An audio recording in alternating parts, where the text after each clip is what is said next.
दोस्तों प्रश्न नंबर 5 क्या दे रखा है कि एक वृत्त दे रखा है और उसका व्यास हमको दे रखा है 40 सेंटीमीटर। ठीक है।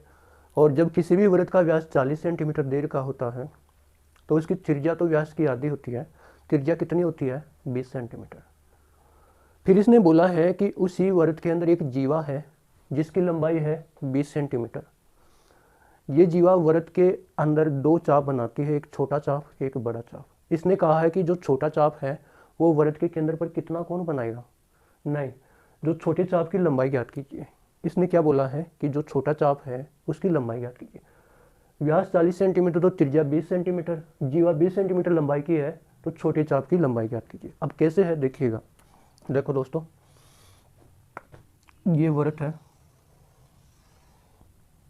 ये इसका केंद्र है। इस वृत्त का व्यास कितना है? 40 सेंटीमीटर। तो व्यास तो केंद्र से जाने वाली सबसे बड़ी जीवा होती है। ये पूरा 40 है तो त्रिज्या कितनी हो जाएगी? 20।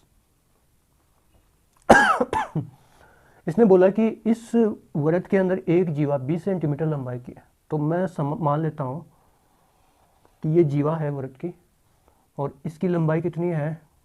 20 सेंटीमीटर। त्रिज्या कितनी है? 20 सेंटीमीटर।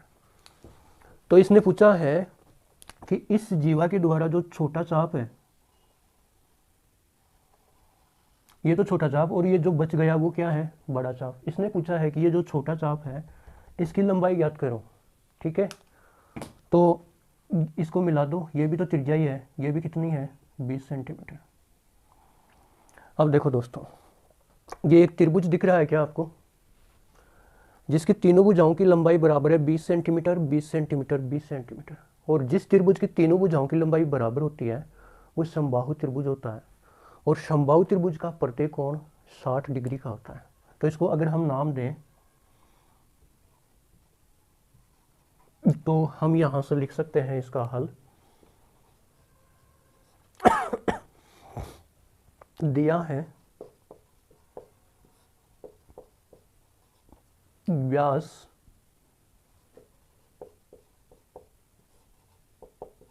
व्यास कितना है? 40 सेंटीमीटर। तो त्रिज्या कितनी हो जाएगी? 20 सेंटीमीटर। और जीवा की लंबाई कितनी देर की है? 20 सेंटीमीटर। अब देखो, त्रिभुज ओ ए बी एक समबाहु त्रिभुज है। ये एक समबाहु त्रिभुज है। इस अतः प्रत्येक कोण, कोण ए, कोण ओ, कोण बी, प्रत्येक कोण 60 डिग्री के बराबर होगा। ठीक है दोस्तों, अब हम जानते हैं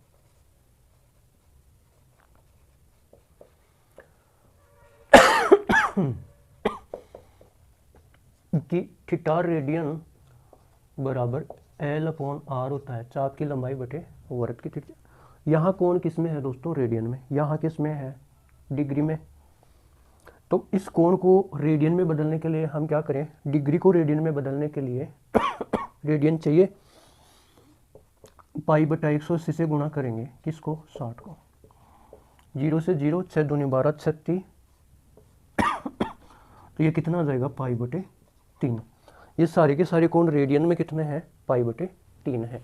ठीक है, तो अब यहाँ पे मान रख दो, थीटा रेडियन में कितना है? π/3। चाप की लंबाई ये हमको ज्ञात करनी है। त्रिज्या कितनी है? 20 सेंटीमीटर। ठीक है, तो L को इधर रख लेंगे, 20 को इधर ले आते हैं, तो यहाँ पे क्या बन जाएगा? 20 π/3 बराबर L। और इसको आप सीधा भी लिख सकते हैं, चाप की लंबाई L बराबर 20 π/3। यही हमसे पूछा है। तो ये क्या हो गया दोस्तों? इसका उत्तर हो गया। और लंबाई है ये चाप की, तो सेंटीमीटर में आएगी ना, क्योंकि सारी के सारे सेंटीमीटर में ही है। तो चाप की लंबाई भी किस में आ जाएगी, सेंटीमीटर में। तो ये है प्रश्न नंबर 5।